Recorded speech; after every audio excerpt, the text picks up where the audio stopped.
अगले एपिसोड्स में आपका स्वागत है। आप चलिए शुरू करते हैं। दक्षा उनकी बात पर फिर एक बार चीखने लगी। अपने पैर को पकड़े अनंत उसके पट्टी को छूते हुए बोला, लगता है हल्की मोच आई है। नहीं नहीं, टूट गया है मेरा प्यार, मैं बता रही हूं, मानते क्यों नहीं तुम सब? दक्षा चीखते हुए बोली। दरवाजे के पीछे खड़ा नील धीरे से बोला, काकी तो नीली से भी ज्यादा ड्रामा कर लेती है। नीलिमा झल्ला के उसके सिर पर मारते हुए बोली, मैंने कौन सा ड्रामा किया? जब से काकी आई है मैं तो ड्रामे करना ही भूल गई हूं। आन्या दोनों को टोकते हुए बोली, भाभिसा को सच में चोट लगी है, चुप करो दोनों।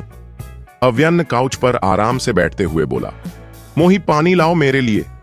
दक्षा हैरान होकर उसे देखते हुए बोली, सर मेरा पैर टूट गया है, शायद आप आराम से बैठे हैं। अव्यन घुटनों पर कोहनी रखे उसे घूरते हुए बोला, तो क्या करूं और मैं बताओ? पट्टी लगी है ना, पाँव में आराम करो, कल तक ठीक हो जाएगी। दक्षा अव्यन के इतने नॉर्मल अंदाज में शॉक हुई। जो अव्यन उसके छोटे से चोट पर इतना परेशान होता है, वो इतना आराम से बैठा था। दक्षा अनंत को देखते हुए बोली, तुम ही बुला लो डॉक्टर को, अनंत सर को मेरी कोई परवाह नहीं है। रियाना दक्षा के कंधे पर हाथ रखते हुए बोली, ऐसा नहीं है दक्षा भाई साहब, तुम्हें ले जाएंगे डॉक्टर के पास। अव्यन झल्ला के उठते हुए बोला, डॉक्टर चेक कर चुका है इसे, मैं कहीं नहीं ले जा रहा इसे। अव्यन वॉशरूम में चला गया तो सब हैरानी से उसे देखने लगे। अनंत रियाना को दक्षा के लिए कुछ खाने का लाने का कह के उसके पास बैठ दक्षा उसे घूरने लगी तो अनंत धीरे से उसके सामने चेहरा लेचकर पूछा, हुआ क्या था? दक्षा ने जल्दी जल्दी पूरी बात बता दी। अनंत सिर हिलाते हुए बोला, फिर अव्यन जो करेगा ठीक करेगा, तुम रेस्ट करो बस। दक्षा ने एक पिल्लो उठाकर अनंत के मुंह पर मारते हुए कहा, मेरा पैर टूट गया है, मुझे दर्द हो रहा है, समझे? अनंत मुंह बनाए सिर हिलाते हुए बोला, जिस लड़के से टकराई थी वो कैसा है? दक्षा कुछ सोचते हुए बोली, पता नहीं, लेकिन पता करके बताती हूं। इतनी देर में अव्यन वॉशरूम से चेंज करके निकल के स्टडी की तरफ गया। अनंत दक्षा को कुछ इशारा करते हुए उसके पीछे गया। अव्यन सिर पकड़े इधर उधर घूम रहा था। अनंत अब परेशान होते हुए पूछा, हुआ क्या, बताएगा? क्या दक्षा को ज्यादा चोट लगी है? अव्यन उसे सर्द नजरों से घूरते हुए बोला, ये लड़की मुझे चैन से जिन्हें नहीं देगी। अनंत सवालिया नजरों से उसे देखते हुए पूछा, ठीक से बता हुआ क्या? अव्यन अपना फोन पटकते हुए बोला, मुझे वायु कॉलेज के सीसीटीवी कैमरा में दिखा, वो वहां क्या कर रहा था, वो भी दक्षा के साथ। अनंत का चेहरा भी शौक था। वो काउच पर बैठते हुए बोला, दक्षा से पूछ। अव्यन उसे गुस्से से घूरते हुए बोला, और वो बता देगी जैसे। वैसे भी उससे कुछ भी पूछना बेकार है, बेवकूफ लड़की है वो। मेरी बुराई कर रहे हो दोनों भाई, शर्म नहीं आती आपको सर? दक्षा स्टडी के दरवाजे से टेक लगाए बोली। अनंत जल्दी से मुड़ के उसे देखते हुए बोला, तुम्हारे पैर में चोट थी ना, यहां तक कैसे आई? वो मुझे वॉशरूम जाना था, फिर सर की बकवास सुनी। दक्षा हकलाते हुए बोली। अव्यन उंगली से इशारा करते हुए बोला, उस तरफ है वॉशरूम। दक्षा मुंह बनाए बोली, मुझे हेल्प चाहिए, चला नहीं जा रहा। अनंत उठते हुए बोला, अक्षत को बोला उससे पता कर उसका। नेक्स्ट डे दक्षा जबरदस्ती आंखें बंद किए लेटी थी। अव्यन की हर हरकत को वो महसूस कर रही थी। अव्यन उसके बिल्कुल पास खड़ा कुछ कर रहा था, फिर वो धीरे से उसके पास बैठा। दक्षा ने आंखें भींचे अव्यन के हाथों को अपने चेहरे से बाल हटाते हुए महसूस किया। अव्यन धीरे से बोला, मुझे पता है तुम जाग रही हो दक्षा, आंखें खोलो। दक्षा ने फिर भी आंखें नहीं खोली। अव्यन ने पास पड़े खाने की प्लेट को देखकर पूछा, तुमने रात को खाना क्यों नहीं खाया? दक्षा जल्दी से आंखें खोलकर उसे देखकर बोली, क्योंकि अपने खिलाया नहीं अपने हाथ से। अव्यन ने चौंकते हुए बोला, तुम खुद खा लेती, सोना मैं बिजी था। दक्षा उठकर बैठते हुए बोली, मुझे चोट लगी है सर, आपको खिलाना चाहिए था, मैं खुद कैसे खाती? अव्यन ने उसके मासूम चेहरे को देखा जो उसे ही देख रही थी। दक्षा धीरे से अपना सिर उसके सीने पर रखते हुए बोली, कभी कभी आप पर इतना प्यार आता है सर, दिल करता है किसी कर दूं, और कभी कभी गुस्सा आता है जैसे कल आया था। कितना प्यार आता है? अव्यन उसे छेड़ते हुए बाहों में अच्छे से जकड़ते हुए पूछा। दक्षा ठुड्डी उसके सीने पर रखे सिर उठा के देखते हुए बोली, देव से भी ज्यादा प्यार आता है। अव्यन उसके माथे को चूमते हुए बोला, फ्रेश हो जाओ, मैं नाश्ता करवा देता हूं तुम्हें। दक्षा नहीं में सिर हिलाते हुए बोली, मुझे चोट लगी है, क्यों भूल जाते हो सर? मेरी हेल्प करो। अव्यन खड़ा होते हुए बोला। चलो मैं शॉवर लेने में हेल्प कर देता हूं तुम्हें। दक्षा पीछे होते हुए चीखी। नहीं सर, बस वॉशरूम तक जाने में हेल्प करो, शॉवर ले लूंगी। अव्यन उसे बाहों में उठा के जाते हुए बोला। नहीं, मैं तुम्हें खुद शॉवर लेने में हेल्प करूंगी। दूसरी तरफ अनंत जब कमरे में आया तो रियाना नहीं थी। उसने पूरे घर में उसे ढूंढा, वो कहीं नहीं मिली। अनंत बालकनी में बैठा कॉफी पीते हुए पास बैठे पढ़ रही आन्या से पूछा, लाडो भाभी कहाँ है? मैं जब से आया आई नहीं कमरे में। आन्या किताब हाथ में लिए कुछ सोचते हुए बोली, सुबह मैं जब नीचे आ रही थी वो कमरे में नहीं थी। और आन्या कहते हुए चुप हो गई। अनंत ने जोर देते हुए पूछा, बताओ और क्या? आन्या धीरे से बोली, पता नहीं भाई साहब, शायद मुझे गलत फहमी हुई हो। मैंने आधी रात को उन्हें देखा था पीछे की तरफ जाते हुए, शायद कोई नौकर हो घर का। अनंत हैरानी छुपाते हुए सिर हिलाते हुए बोला, अंधेरे में गलत फहमी हुई होगी तुम्हें। अनंत सीधा वैदेही के कमरे की तरफ गया। वैदेही जो आईने के सामने खड़ी खुद को देख रही थी, चौंकते हुए मुड़ी तो पीछे ड्रेसिंग का सारा सामान गिर गया। अनंत जल्दी से आगे आकर सामान उठाते हुए बोला, भूत तो नहीं हूं मैं, डर क्यों गई? वैदेही का रंग उड़ा हुआ था। वो अनंत को बाजू से पकड़े खींचते हुए बोली, मैं उठा लूंगी, छोड़ो तुम ये सब। अनंत ने उसे देखा हैरानी से, फिर वैदेही के माथे को छूकर पूछा, तबीयत ठीक है? रंग क्यों सफेद पर गया है? वैदेही थूक निगलते हुए बोली, तुम्हारा कैसे आना हुआ इधर? अनंत बेड पर बैठते हुए बोला, रियाना पता नहीं सुबह से कहां चली गई है, तुमने देखा है? वैदेही गुस्से से उसे घूरते हुए पास बैठते हुए बोली, देखा होगा तब भी नहीं बताऊंगी। अनंत जहर भरी नजरों से उसे घूरते हुए बोला, यही उम्मीद थी। अनंत उठकर जाते हुए रुक के वैदेही को देखने लगा। वैदेही डरते हुए, पछ क्या है? अनंत हैरानी से बोला, मम्मा की लॉकेट क्यों नहीं पहनी तुमने? वो तो तुम कभी खुद से अलग नहीं करती हो। वैदेही अपने गले में हाथ रखते हुए बोली, शॉवर लेने जा रही थी इसीलिए उतार के रखा है, दफा हो जाओ अब मेरे कमरे से। अनंत के जाते ही वैदेही जल्दी से वार्डरोब खोलकर वो लॉकेट निकालकर देखते हुए बोली, पता नहीं किसके पास है इसका दूसरा हिस्सा, बस कोई दुश्मन ना निकले हमारा। नीचे हॉल में दक्षा काउच पर बैठी थी। पास बैठे अविनाश जी प्यार से उससे बातें करते हुए अपने हाथों से उसे नाश्ता करवा रहे थे। दूर खड़ी गौरी जी जहर भरी नजरों से दोनों को देख रहे थे। दक्षा गौरी जी की नजर खुद पे महसूस करके बोली, पापा आपकी बीवी खड़ूस क्यों है इतनी? अविनाश जी तिरछी नजर गौरी पे डालते हुए बोले, प्यारी भी है, बस गुस्सा ज्यादा आता है अब उसे। दक्षा मुंह बनाए बोली, उन्हें कमरे में देखिएगा, खिलाओ ना, रात से भूखी हूं। अविनाश जी हैरानी से पूछे, क्यों भूखी थी रात को मेरी बेटी? दक्षा बच्चों की तरह मुंह बनाए बोली, सर गुस्सा थे, खिलाया नहीं उन्होंने मुझे। अविनाश जी सिर हिलाते हुए बोले, अगली बार मैं खिला दिया करूंगा अपनी बेटी को, लेकिन भूखा सोने नहीं दूंगा। दक्षा मुस्कुराते हुए हैरानी से उन्हें देखते हुए मन में बोली, पापा इतने अच्छे भी होते हैं भगवान जी, फिर मुझे क्यों नहीं मिला ऐसा बाप? प्यार बंटा जा रहा है, क्या बात है, मेरे बाबा का प्यार भी बांट लिया आपने। आध्या सीढ़ियों पर खड़ी बोली। दक्षा अपने ख्याल से बाहर आते हुए बोली, क्या मतलब? अविनाश जी आध्या को हैरानी से देखते हुए बोले, लाडो सबकी अपनी जगह होती है, तू तो जान है बाबा की। आध्या नाराजगी से बोली, आप दक्षा को खिलाइए बाबा। दक्षा उसे हैरानी से देखती रही। गौरी जी ऊपर जाते हुए बोली, कुछ दिन की मेहमान है माहरी, लाडो नाराज कर दिया उसे। गौरी जी कमरे में आई तो आध्या किताब खोले बैठी थी। गौरी दरवाजा बंद करते हुए बोली, क्या तमाशा लगा रखा है तुमने लड़की? आध्या नजरें झुकाए बोली, मैंने क्या किया मासा? आपकी बात मान रही हूं ना चुपचाप। कोई मेहरबानी नहीं कर रही हो तुम बेटा मुझ पे, तुम्हारे भले के लिए कर रही हूं ये सब। गौरी जी उसके आगे बैठते हुए बोली। आध्या नम आंखों से गौरी को देखते हुए बोली, मासा चाहे इसमें मेरी खुशी ना हो। गौरी जी गुर्रा के बोली, आध्या जुबान खींच लेंगे तुम्हारी, हम क्या बुराई है अक्षत में, आपको खुश रखेगा वो हमेशा। आध्या के आंखों से एक एक करके आंसू बहने लगे। गौरी जी उस पे अपनी बात थोपती चली गई। नीचे हॉल में दक्षा काउच पर बैठी थी। पास बैठे अविनाश जी प्यार से उससे बातें करते हुए अपने हाथों से उसे नाश्ता करवा रहे थे। दूर खड़ी गौरी जी जहर भरी नजरों से दोनों को देख रहे थे।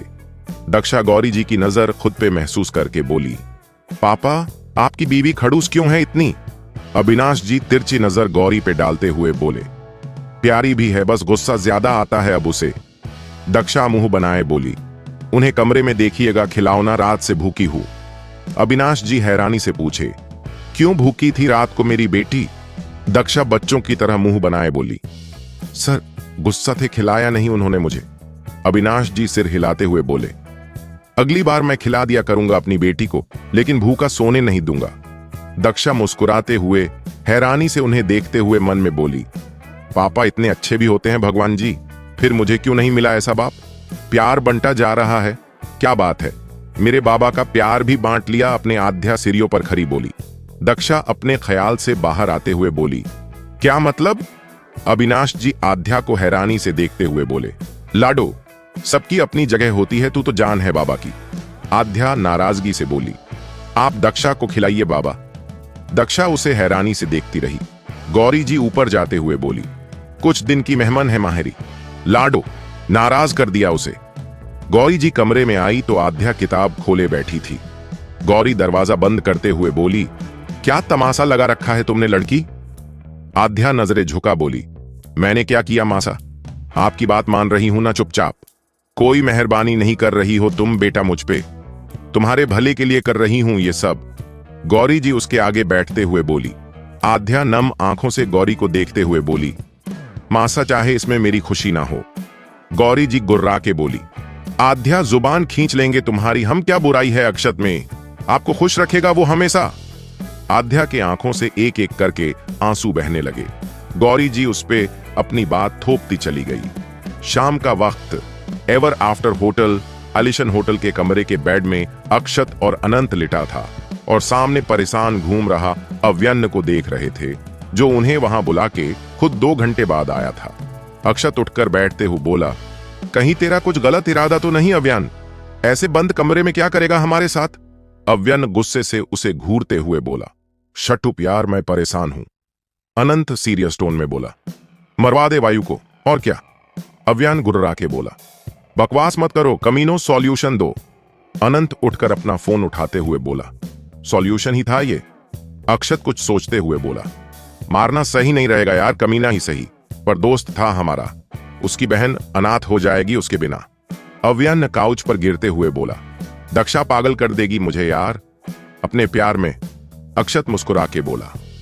अव्यन्न धीरे से मुस्कुराया जब अनंत की शौक आवाज गूंजी। अव्यन्न अक्षत जल्दी से उठकर उसके पास उसके फोन को देखने लगे। अनंत सिर पे हाथ रखे बोला, ये सुरजरी मैंने कल रात की थी, ये लड़की जिंदा थी तब तो। अव्यन्न अपना फोन खोलते हुए बोला, किसी की साजिश होगी तो फिक्र मत कर, मुझे हॉस्पिटल जाना होगा। अनंत गाड़ी की चाबी उठाते हुए बोला। अव्यन्न उसे रोकते हुए अक्षत से बोला, शेखावत भवन जाओ तुम, ये लोग महल में जरूर जाएंगे, मैं अनंत के साथ जा रहा हूं। शेखावत भवन। अक्षत जब शेखावत भवन आया तो वैसा ही मंजर था जो अव्यन्न ने बताया था। दूसरे गांव के पंचायत के बहू की डेथ हुई थी आखिर। अक्षत ने किसी तरह मामला संभाला और उन्हें महल से बाहर ही रोक रखा था पुलिस फोर्स आने तक। अक्षत अंदर आया तो रियाना परेशान होकर उसके पास आते हुए पूछी, अक्षत ये सब क्या हो रहा है? अनंत कहाँ है, वो ठीक है? अक्षत ने हाँ में सिर हिलाते हुए बोला, अव्यन्न है उसके साथ, आप शांत रहिए रियाना। रियाना नम आंखों से बोली, वो न्यूज अक्षत कैसे शांत राहु, क्या हुआ है, इतना शोर क्यों है? दक्षा लंगड़ा हुए उनकी तरफ आते हुए बोली। अक्षत उसे ऊपर से नीचे तक देखते हुए बोला, कुछ नहीं हुआ भावीसा, सब ठीक है। आप क्यों आ गई, आपको चोट लगी है ना? दक्षा मुस्कुरा के बोली, उतनी भी नहीं लगी है, चल सकती हो। अक्षत हैरान होकर पूछा, फिर अव्यन्न को क्यों रोक रखा था आपने? हमने 2 घंटे उसका इंतजार किया। दक्षा शोक होते हुए बोली, उस खड़ूस ने बता दिया, हद है वो तो, सर को शक ना हो इसीलिए। रिया उन्हें एक्सक्यूज करते हुए चली गई तो दक्षा फिर एक बार पूछी, रियाना परेशान क्यों है? अनंत कहां है? अक्षत उसे बाजू से पकड़े बोला, बैठ जाइए, आप ऐसे आपकी टांग टूट गई तो अव्यन्न मेरी टांग तोड़ देगा। दक्षा पास रखे काउच पर बैठते हुए बोली, किसी को बताइएगा नहीं अक्षत जी, पर मुझे हल्की चोट आई है, ये तो कॉलेज ना जाने का बहाना है। अक्षत मुस्कुरा के उसे देखते हुए सिर हिला दिया, पास ही बैठ गया। दक्षा उसे अपनी पूरी कॉलेज की कहानी सुनाने लगी। अक्षत मन ही मन बोला, अव्यन्न कैसे संभालता होगा इसे, इतना बोलती है बाप रे। वैसे मेरी होने वाली लुगाई नहीं दिख रही है मुझे। भाभी सा, आप इसे कमरे में बिठा के खुद यहां बैठी हो। आन्या की आवाज पर अक्षत ने जल्दी से सिर मोड़ के देखा, पर उसकी आंखें हैरानी से बड़ी हो गई। वाणी आन्या के साथ उनकी तरफ आ रही थी। वाणी के चेहरे पर मिट्टी सी मुस्कान थी, हमेशा की तरह, जिससे वो अपने अंदर के शैतान को छुपाने में कामयाब होती थी। दक्षा वाणी को अपने पास बुलाते हुए बोली, सर के दोस्त आए थे, इनके बातों के चक्कर में भूल गई तुम्हें। आन्या ने अक्षत को हैरानी से देखते हुए कहा, आप आए हैं, मुझे किसी ने बताया नहीं। मैं अभी सबको बताती हूँ और आपके लिए चाय नाश्ता लाती हूँ। वाणी अक्षत को खुद को घूरता देखकर धीरे से बोली, दक्षा मुझे चलना चाहिए, अब पता नहीं तुम्हारे सर कब आएंगे। दक्षा मुंह बनाए उसे जाने के लिए परमिशन देते हुए उठ गई। अक्षत उसी तरह वाणी को देखता रहा।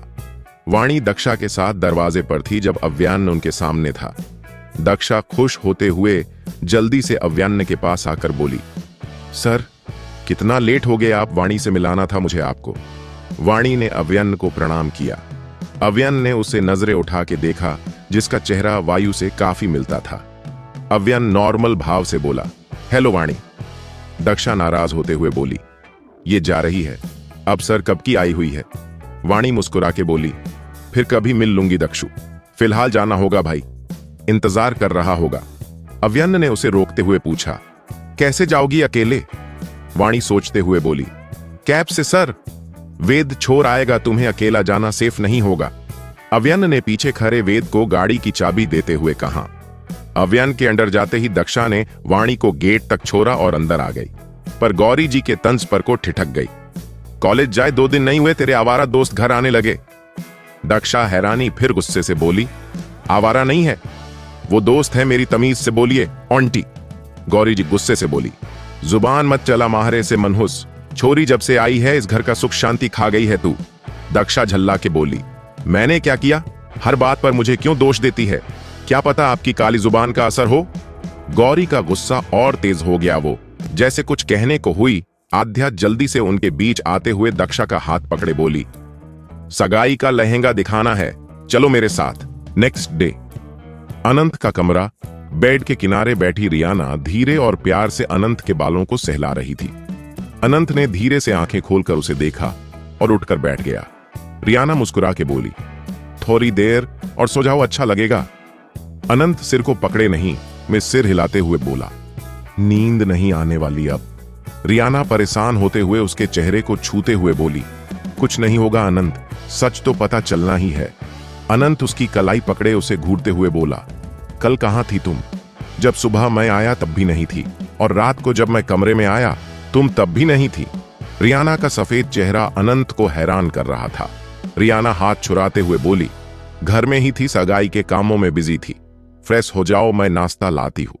रियाना खड़ी हो गई।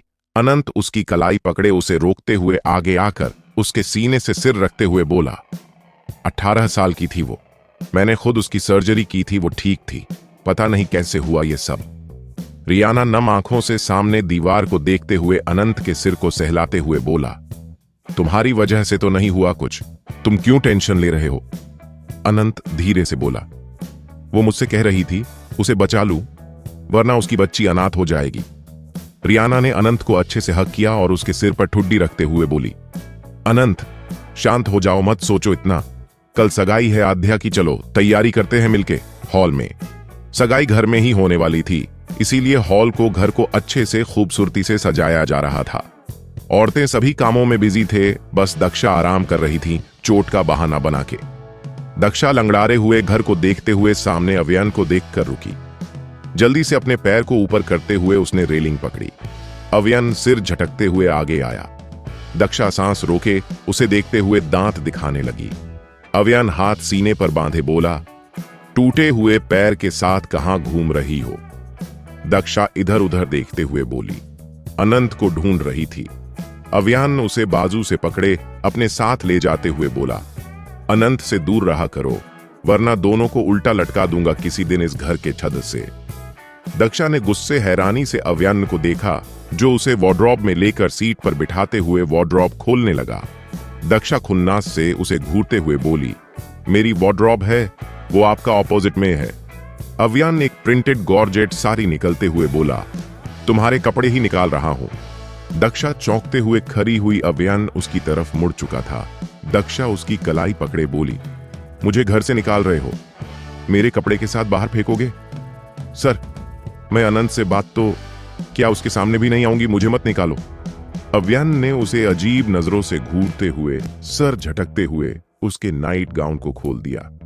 दक्षा जल्दी से आंखें बंद करते हुए सीने को हाथों से छुपाते हुए बोली, सर नहीं, मुझे चोट लगी है।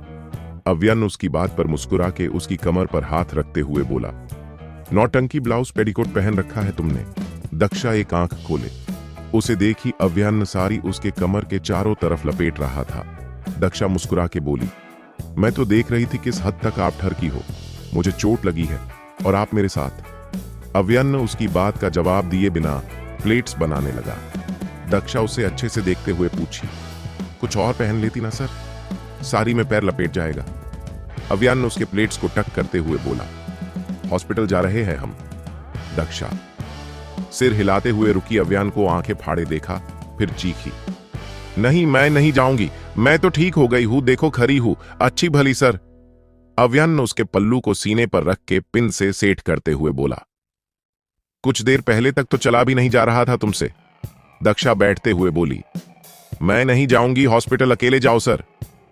अव्यान उसे एक एक करके गहने, सिंदूर, मंगलसूत्र पहनाते हुए बोला, उठाकर भी ले जाऊंगा पर जाना तो पड़ेगा। आप हमेशा जबरदस्ती करते हो सर, मुझे नहीं करनी बात। दक्षा रोते हुए बोली।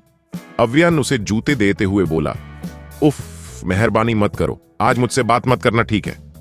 दक्षा जूते छीनते हुए बोली, यही तो चाहते हो आप, मैं बात ना करूं, फिर उस राजपूत के साथ बात करोगे आप।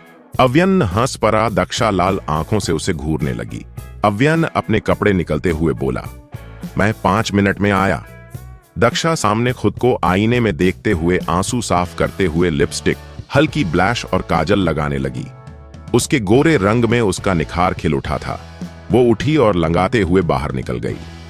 अव्यान रेडी होकर बाहर आया तो दक्षा आंगन के खटिये में बैठी मालती जी से बात कर रही थी। आन्या अव्यान को रोकते हुए बोली, मैंने सुना आप भाभी सा के साथ जबरदस्ती कर रहे थे। अव्यान उसकी बात पर शौक रह गया। पीछे खड़ा मोहित भी चौंकते हुए अपना रास्ता बदल लिया। अव्यान ने दक्षा को घुरा, जो उसे दूर से दांत दिखा रही थी। अव्यान मुस्कुरा के बोला, ऐसा कुछ नहीं है लाडो, वो बकवास करती है। अन्या कमर पर हाथ बांधे बोली, भाई साहब, मेरी भाभी सा बकवास नहीं करती है, आप उनके साथ जबरदस्ती करते हो। अव्यान को समझ नहीं आया वो आन्या को कैसे समझाए। उसने सिर हिलाते हुए कहा, पिज्जा खाएंगी आप? मैं बाहर जा रहा था, सोचा पूछ लूं। आन्या खुश होते हुए बोली, हाँ 2 लाना, मेरे लिए बाकियों का मुझे नहीं पता। अव्यान सिर हिलाते हुए आगे गया। दक्षा को बाजू से पकड़े गाड़ी में बैठा दिया, खुद भी पास में बैठ गया। दक्षा मुंह बनाए बोली, आराम से सर, चोट लगी है मुझे, और आप यहां क्यों बैठ रहे हैं, ड्राइव कौन करेगा? अव्यान उसे घूरते हुए बोला, मैं ड्राइवर लगता हूं तुम्हें? दक्षा ने नई में सिर हिलाते हुए कहा, गुस्सा क्यों हो रहे हो सर, हद है, मुझे नहीं करनी बात। गाड़ी के ड्राइविंग सीट का दरवाजा खुला। दक्षा ने सामने देखने की कोशिश की, पर अव्यान ने उसकी ठुड्डी शक्ति से पकड़े पूछा, मैंने तुम्हारे साथ कब जबरदस्ती की, तुमने आन्या को क्या कहा है? दक्षा हैरानी से बोली, सुबह नहीं की जबरदस्ती, अभी जबरदस्ती हॉस्पिटल ले जा रहे हो। तुमने आन्या को बताया था जबरदस्ती हॉस्पिटल ले जाऊंगा? अव्यान वैसे ही पूछा। दक्षा उसके हाथ को दूर करते हुए दांत दिखाते हुए बोली, नहीं, ये बोलना भूल गई थी, रुको बता के आती हूं। सामने पैसेंजर सीट पर बैठी रियाना हंसते हुए बोली, नहीं, मैंने बता दिया है दक्षा भाई साहब, तुम्हें जबरदस्ती हॉस्पिटल ले जा रहे हैं। दक्षा ने सामने देखा तो खुशी से कूदते हुए अनंत के सामने चेहरा करके बोली, तुम भी आ रहे हो? अच्छा हुआ, वरना सर के साथ बोर हो जाती। अनंत फीकी मुस्कान के साथ सिर हिलाते हुए गाड़ी महल से निकाल लाया। उनके हॉस्पिटल पहुंचने तक दक्षा अनंत को अव्यन की शिकायत करती रही थी। हॉस्पिटल आते ही अव्यन ने दक्षा को रियाना के साथ एक्सरे रूम में बिठा दिया था, पहरेदारी के साथ। इधर अव्यन जब अनंत के कैबिन की तरफ आया तो 10-20 लोग उसके कैबिन में थे, जिन्हें गार्ड्स ने रोक रखा था। लाल पगड़ी पहने सरचंप, जो सबसे ऊंचा बोल रहा था, अव्यन को देखकर चुप हो गया। अव्यन पूरे रोब से बोला, मेरे सामने आवाज और आंखें दोनों झुकी रहती है। बाकियों ने अव्यन को देखकर नजरें झुका रखी थीं, पर सरपंच धीमी मगर रोबदार आवाज में बोला, हम भी सरपंच हैं हुकुम, पर आपके भाई से जो गलती हुई से इसकी माफी कौनी मिलेगी। अव्यन उन्हें सर्द नजरों से देखते हुए बोला, माफी मांगेगा कौन सरपंच जी? सरपंच हैरान हुआ। पास से एक 35-36 साल का आदमी बोला, माहिरी लुगाई को मार दिया था रे भाई ने, हुकुम माफी चाहिए भी नहीं, हम अपना इंसाफ कानून से लेंगे। अनंत जो कब से चुप खड़ा था वो जल्दी से बोला, मेरी वजह से कुछ नहीं हुआ है, समझे आप सब। वो बिल्कुल ठीक थी। सर्जरी के बाद ये किसी की साजिश है शायद आप लोगों की। सरपंच गुस्से से बोला, जुबान संभाल के डॉक्टर साहब माहरे पर आरोप लगा रहे हो, हम अपनी गलती छुपाने वास्ते। आरोप तो आप भी लगा रहे हैं, मुझ पे 25 से ज्यादा सर्जरी की है, मैंने आज तक, मुझसे गलती नहीं हो सकती। अनंत ने गुस्से से कहा तो सब खामोश रह गए। अव्यन सर्द लहजे में बोला, हम आपसे बाद में बात करेंगे सरपंच जी, जा सकते हैं आप, और कानून तो हम ही यहाँ के, जो करना चाहे कीजिए खम्मा घनी, हम हमें ऐसे चुप नहीं करवा सकते। हुकुम खून का बदला खून से चुकाना पड़ेगा, याद रखना। सरपंच अव्यन की आंखों में देखते हुए बोला। दूसरी तरफ दक्षा जब एक्सरे रूम से निकली, रियाना कहीं नहीं थी। हॉस्पिटल पेशेंट्स, लोग, डॉक्टर, नर्स से भरा था। दक्षा को हॉस्पिटल का रास्ता तक नहीं पता था। दक्षा अपनी सारी मुट्ठी में भींचे गहरी सांस लेते हुए रूंधे आवाज में रियाना को पुकारते हुए इधर उधर देखने लगी। दक्षा ने सिर पे पल्लू को डाल रखा था, जिससे उसका आधा चेहरा छुपा था। दक्षा की आंखें भीग रही थीं, गला डर से सूख रहा था, उसे अजनबी जगह पर अकेले डर लगता था। दक्षा हर कमरे में झांकने लगी, रियाना अव्यन को ढूंढते हुए, पर अचानक धक्का लगने से वो एक रूम के दरवाजे से टकरा गई। दरवाजा थोड़ा खुल गया, दक्षा मुड़ने को हुई, पर किसी की आवाज पर रुक गई। सामने वैदेही हाथों में रिपोर्ट ली लेडी डॉक्टर से बात कर रही थी। दक्षा उसे घूरती रही, पर अगले ही पल एक नर्स ने उसे कंधे से झिड़का। दक्षा ने उसे देखा, वो उसे हैरानी से पूछी, आपका अपॉइंटमेंट है? दक्षा को समझ नहीं आया वो क्या जवाब दे।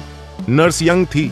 दक्षा हकलाते हुए पूछी, यहां डॉक्टर? वो नर्स झल्ला के बोली, गायनो डॉक्टर का कैबिन है, ये तुम्हें अपॉइंटमेंट चाहिए, अबॉर्शन करना है।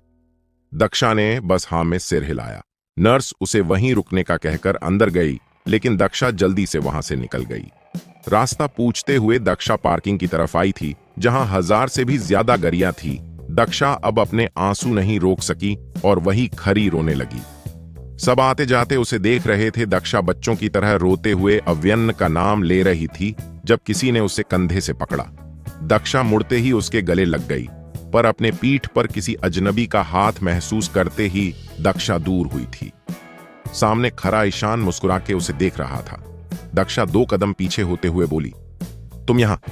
ईशान उसे बाजू से पकड़े बोला, दक्षा तुम यहां कैसे, और रो क्यों रही हो, मुझे बताओ। दक्षा ने हैरानी से उसे देखा और अपना बाजू उससे छुड़ाने की कोशिश की, पर ईशान की पकड़ टाइट थी। दक्षा डरते हुए बोली, सर नहीं मिल रहे, पता नहीं कहां चले गए। ईशान उसे अजीब तरीके से देखते हुए बोला, कोई बात नहीं, चलो मैं छोड़ देता हूं तुम्हें घर, कोई जरूरत नहीं, मैं हूं, उसके लिए थैंक यू। अव्यन लंबे कदमों से दक्षा के पास आते हुए बोला।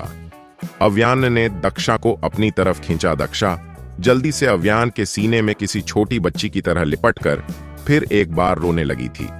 ईशान गुस्से से मुट्ठी भींचे खड़ा उसे देखते हुए बोला, फिर एक बार अपने दक्षा को अकेला छोड़ दिया सर, देखिए उसकी हालत।